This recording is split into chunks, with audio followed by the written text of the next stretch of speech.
اعوذ باللہ من الشیطان الرجیم بسم اللہ الرحمن الرحیم۔ اللہ اکبر، سبحان اللہ، الحمدللہ، استغفر اللہ، الصلاۃ والسلام علیک یا رسول اللہ صلی اللہ علیہ وآلہ وسلم۔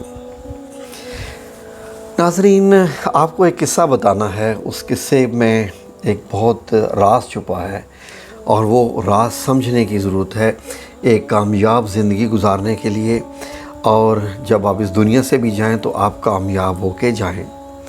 وہ راز کیا ہے، سنیے۔ قصہ ایسے ہے کہ حضرت یحییٰ بن ایوب خزائی، ان سے یہ قصہ مروی ہے کہ حضرت عمر رضی اللہ عنہ جب امیر المومنین تھے تو ان کے زمانے میں ایک پرہیزگار نوجوان تھا جو کہ مسجد میں آتا جاتا رہتا تھا، اکثر وہاں پر بیٹھا رہتا تھا اور روزانہ رات کو ایک جگہ میں اپنے والد سے ملنے جایا کرتا تھا روزانہ۔ اب یہ اس کا معمول تھا کہ وہ اپنے بوڑھے باپ سے ملنے جایا کرتا تھا، تو اس کے بوڑھے باپ کے گھر کے قریب ہی ایک ایسا گھر تھا جہاں پر ایک خاتون رہتی تھی، ایک عورت رہتی تھی، اور وہ اس لڑکے کو آتے جاتے دیکھتی رہتی تھی۔ اور معاملہ یہ ہوا ناظرین کہ وہ اس لڑکے کے عشق میں گرفتار ہوگی اور چھپ چھپ کے روزانہ دیکھتی رہتی تھی۔ تو یہ معمول عام چلتا رہا بہت دنوں تک۔ تو وہ اس کا انتظار کرتی اور اس کو معلوم ہوتا کہ اس کے آنے کا وقت یہ ہے، یہاں سے گزرنے کا وقت بھی اس کا یہ ہے۔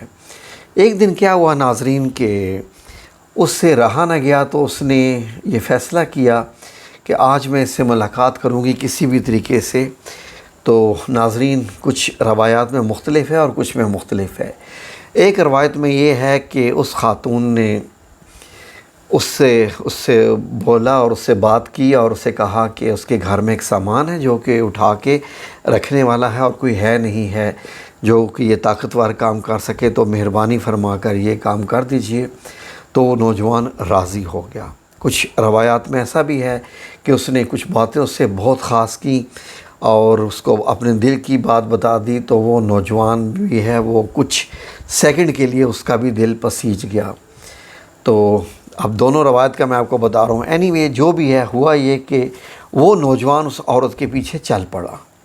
اب وہ چلتا گیا تو اس کے گھر، جو کہ اس کے باپ کے گھر کے پاس ہی تھا، وہ اس کے گھر میں پہلے عورت داخل ہوئی اور پھر یہ لڑکا تھا وہ بھی اس کے گھر میں داخل ہو رہا تھا کہ اس نے جیسے ہی دروازے کے اندر قدم رکھا تو اس کو محسوس ہو گیا کہ یہ میں کیا کرنے جا رہا ہوں، یہ میں کیا کرنے جا رہا ہوں۔ ایک روایت میں یہ بھی ہے کہ جیسے ہی وہ داخل ہوا تو اس عورت نے اندر سے وہ کنڈی لگائی اور اس کو پھر اپنی جو ہے وہ اپنا جو ہے وہ مقصد بتا دیا اس کو بلانے کا۔ تو اس کے بعد وہ انتہائی ڈر گیا اور اس کے ذہن میں اچانک کیا خیال آ گیا، کہتے ہیں کہ اس کے ذہن میں ایک آیت آئی، ایک آیت قرآن مجید کی۔ ایک روایت میں ہے کہ سورہ اعراف کی آیت 201 آئی، اور دوسری روایت میں ہے کہ سورہ رحمان کی آیت نمبر 46 آئی۔ اب دیکھیے دونوں کے ترجمے کیا ہیں۔ اینی وے، اگر آپ غور کریں تو آپ کو خود معلوم ہو جائے گا۔ سورہ اعراف کی جو آیت ہے اس کا ترجمہ یہ ہے کہ جو لوگ پرہیزگار ہیں، جب ان کو شیطان کی طرف سے کوئی وسوسہ پیدا ہوتا ہے تو چونک پڑتے ہیں اور دل کی آنکھیں کھول کر دیکھنے لگتے ہیں۔ دیکھیں، جب شیطان کا وسوسہ آتا ہے تو دل کی آنکھیں کھول کے وہ دیکھنے لگتے ہیں۔ جبکہ دوسری جو روایت ہے جس کے متعلق یہ ہے کہ سورہ رحمان کی آیت 46، جس کا ترجمہ آپ جانتے ہی ہوں گے کہ وَلِمَنْ خَافَ مَقَامَ رَبِّهِ جَنَّتَانِ، کہ جو شخص اپنے پروردگار کے سامنے کھڑے ہونے سے ڈرا اس کے لیے 2 باغ ہیں، یعنی 2 جنتیں ہیں۔ رب کے سامنے کھڑا ہونے سے ڈرا، تمام کی تمام اس کے اندر موجود ہے پورا۔ ناظرین، رب کے سامنے ہم نے کب کھڑا ہونا ہوتا ہے؟ جو متقی اور پرہیزگار انسان ہوتا ہے وہ اپنے آپ کو ہر وقت رب کریم کے سامنے محسوس کرتا ہے، ہر وقت۔ یہ اس بندے کی نشانی ہوتی ہے جو متقی اور پرہیزگار ہو اور واقعی وہ رب کریم کی تسبیح بھی کرتا ہو اور اپنے رب کو اپنے ساتھ پاتا بھی ہو، جانتا بھی ہو، سمجھتا بھی ہو کہ اللہ رب العزت ہمارے ساتھ ہے اور ہے۔ اس میں کسی ثبوت کی ضرورت نہیں ہے، کیونکہ جب اس نے کہا ہے تو وہ ہے۔ اب ناظرین، اس لڑکے کو جب یہ خیال آیا کہ رب کریم کے سامنے میں نے پھر نماز پڑھنے جانا ہے، اگر میں یہ شیطانی فعل کرتا ہوں تو میں رب کے سامنے کیسے کھڑا ہوں گا؟ رب کریم تو جانتا ہوگا کہ میں نے کیا کیا ہے۔ ناظرین، جیسے ہی اس کو یہ خیال آیا، اس نوجوان کو، وہ اتنا ڈرا، خوف وَلِمَنْ خَافَ، اتنا اس کو خوف آیا کہ وہ بے ہوش ہو کے گر پڑا، ہوش ہی نہ رہی۔ اب جب عورت نے اس کو گرتے ہوئے دیکھا تو وہ تو بڑی پریشان ہو گئی کہ یہ کیا ہو گیا، یہ تو بے ہوش ہو گیا، یہ شاید مر گیا، کیا ہو گیا۔ وہ انتہائی پریشان ہو گیا، اور روایت میں ہے کہ اس نے اپنی جو خدامہ ہوتی ہے، جس کو آپ جو ہے وہ نوکرانی بھی کہہ سکتے ہیں یا جس کو آپ لونڈی بھی کہہ سکتے ہیں، جو اس کو بلایا اور اس لڑکے کو دونوں نے گھسیٹ کے دروازے کے باہر باب کے اور جو راستہ پڑتا تھا گھر کے باہر میں اس کو پھینک دیا، وہاں تک کہ ان کو پتہ نہ چلے کہ یہ میرے گھر میں بے ہوش ہوا ہے۔ اب ناظرین، جب کافی وقت گزر گیا تو اس کا والد، جس کو عادت تھی اور معلوم تھا کہ میرا بیٹا اس وقت ضرور آتا ہے، ہو نہیں سکتا کہ وہ نہ آئے، تو وہ بوڑھا باپ اپنے گھر سے باہر نکلا، اور گھر سے باہر نکلنے کے بعد اپنے بیٹے کی تلاش کے لیے مسجد کی طرف چل پڑا۔ جیسے ہی وہ چند قدم چلا تو اس کو دیے کی روشنی میں اپنا بیٹا نظر آیا۔ اس نے جو ہے وہ اپنے بیٹے کو جو ہے وہ کسی کی مدد سے اپنے گھر کے اندر دھکیلا، اور جب اس کے اوپر لے کے آیا اس کو اور اس کے اوپر پانی جب ڈالا، پانی کے قطرے، تو بیٹے کو ہوش آ گیا۔ ہوش آیا تو ہوش آتے ہی باپ نے اس سے پوچھا، کیا ہوا؟ تیرے ساتھ کیا معاملہ ہوا؟ میں تو تمہارا انتظار کر رہا تھا۔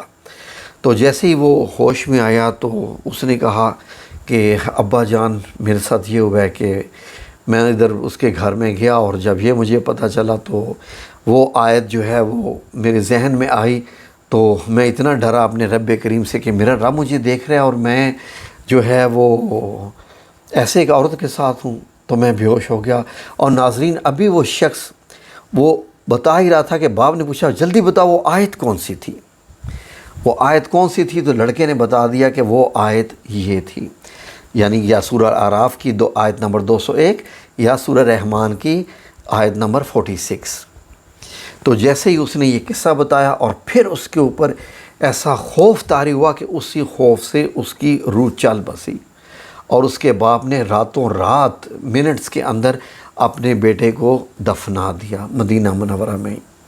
صبح جب حضرت عمر رضی اللہ عنہ کو اس بات کی خبر ملی تو انہوں نے بلایا اور اس سے پوچھا کہ یہ تم نے ایسا کیوں کیا؟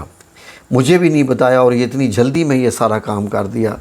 تو اس نے بتایا کہ رات تھی تو میں چاہ رہا تھا کہ بس جلدی دفن کر دوں، کیونکہ اسی میں بہتری ہوتی ہے۔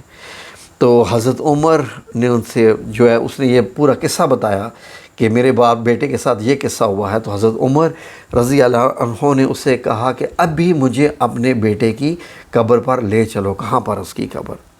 اس کا باپ جب اس کو لے کے گیا بیٹے کو، تو حضرت عمر رضی اللہ عنہ نے اس بیٹے کی قبر پہ جا کے یہ فرمایا کہ اے شخص تو خدا سے ڈرتا تھا کہ تجھے دو جنتیں جو چاہیے، تو کیا بنا تیرا؟ تو فرماتے ہیں کہ اسی وقت اندر سے آواز آئی، یا عمر قد آتینہا ربی فی الجنہ، کہ اے عمر، اللہ نے مجھے دونوں جنتیں دے دی۔ تو اس جواب سے یہی پتہ چلتا ہے کہ اس کا مطلب یہ ہے کہ یہ سورہ الرحمن کے جنتان کا جہاں بات ہو رہی ہے، یہ وہ والی آیت نمبر 46 تھی۔ ہم ناظرین سارا دن میں روپیہ پیسہ کمانے کی خاطر ہم ہر قسم کے حربے استعمال کرتے ہیں، جھوٹ، فریب، دھوکہ۔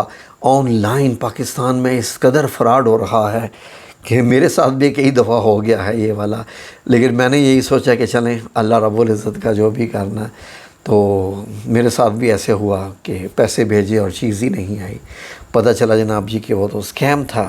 تو مجھے پتہ چل گیا جی کہ پاکستان میں یہاں پر آپ کسی پر اعتبار مت کریں۔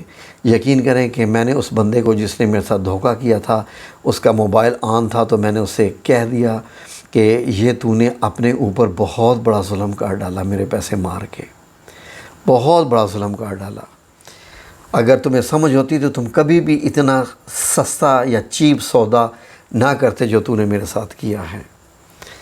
تو اس کو کوئی خیال نہیں آیا، اس نے نہیں واپس بھیجے، کوئی بات نہیں۔ اب ناظرین بات یہ ہے کہ اللہ رب العزت کا خوف ہمارے دلوں میں ہے کہ نہیں، ہر بندہ خود جانتا ہے۔ جب ہماری مائیں بیٹیاں ننگے سر، مطلب یہ ہے کہ ایسے لباس، عجیب عجیب قسم کے لباس، فحشہ لباس، اتنے تنگ لباس کہ جس کو بیان کرتے ہوئے بھی شرم آتی ہے، یہ ہمارے پاکستان کی، اس ملک کی خواتین کی بات کر رہا ہوں جس ملک کو اس لیے حاصل کیا گیا تھا، لاکھوں جانیں کا خون بہا کر، لاکھوں جانیں دے کے حاصل کیا گیا تھا کہ یہاں پر ہم اللہ رب العزت کے قوانین کے مطابق زندگی گزار سکیں، اس لیے پاکستان حاصل کیا گیا تھا۔ اور ہم اب ان سے 2 ہاتھ آگے نکل چکے ہیں جن سے ہم نے شرم و حیا کی وجہ سے علیحدگی اختیار کی تھی۔ لیکن یہ کون جانتا ہے؟ یہ نئی نسل نہیں جانتی، اور پرانی نسل نے بتانی چھوڑ دی ہے، کیونکہ شاید پرانی نسل بھی، ہم جیسے لوگ بھی ان کے ساتھ مل گئے ہیں۔ تو اللہ رب العزت سے دعا ہے کہ اللہ رب العزت ہمارے اندر بھی اپنا ایسا خوف پیدا کرے کہ ہمیں پتہ ہو کہ ہمیں جب رب کے حضور کھڑے ہونا ہے تو ہم کیا جواب دیں گے ہر عمل کا، کیونکہ ہم تو یہی سمجھتے ہیں کہ یہ دنیا کی زندگی ہی یہ زندگی ہے۔ جزاکم اللہ خیر۔ اللہ رب العزت ہمارے دلوں میں خوف پیدا کرے اور ایمان مضبوط کرے۔ جتنا ایمان مضبوط ہوگا اتنی خوف زیادہ ہوگا۔ آمین یا رب العالمین برحمتک یا ارحم الراحمین۔